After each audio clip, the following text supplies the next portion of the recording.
DJ Ferris. The Chicago, nigga. It's the real one. Hit me. Only one is pulling shit the fuck up. Let's get a sports talk.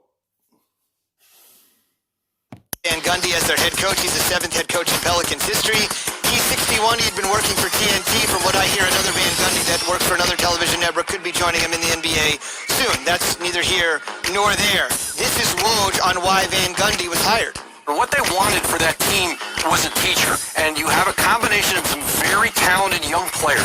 Obviously, Zion Williamson, Brandon Ingram. This is a team that can make a jump into the playoffs. That was important. His ability as a teacher. He's 61 and kind of a taskmaster. Is this a good fit for Zion? I think it is. It really is. Zion's young. He needs somebody like Stan Van Gundy to be able to help him. If you think about young Dwight Howard had Stan Van Gundy, or you think about an older Blake Griffin in Detroit had him. So Zion's pretty much in between those two guys. It's a great point, and let's discuss that just a little bit more. We're presented by Progressive Insurance.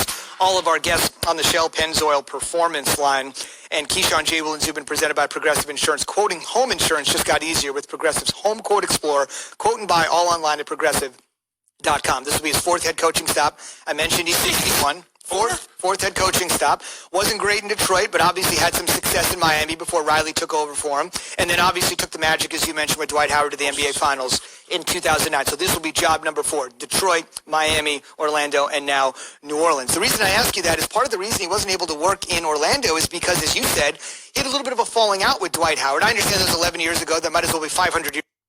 That's the only reason.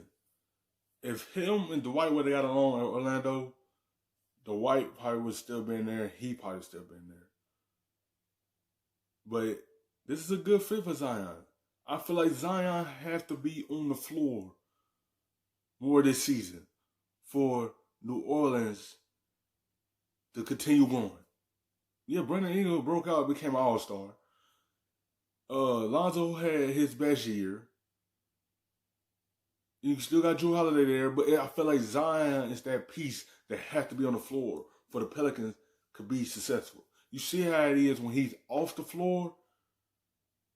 The team is not really there. They're not really that consistent. When he's on the floor, he make a big impact for them. I think it's his energy that he's carrying onto the floor with them.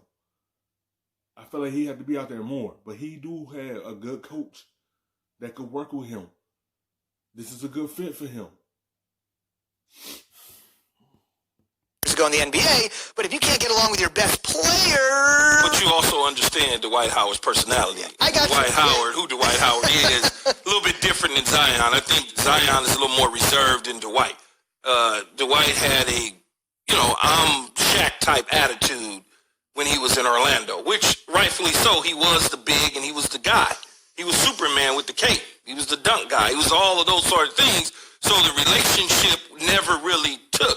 Where I think Zion being so young. Yes. Dwight had the same mindset that he had now, and he had it back then. Things could have fallen in place for the Magic. But it all came crumbling down because of his mindset. It's different now. But with Zion, he's not that type of guy. It's not the towards Dwight Howard. Not don't say that. He's not that type of guy. He's willing to listen to him so he could get better, to be a better player for his team. He's not selfish. Again, not throwing shot at Dwight.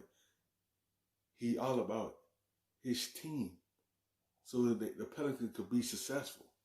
That's what he has in Zion.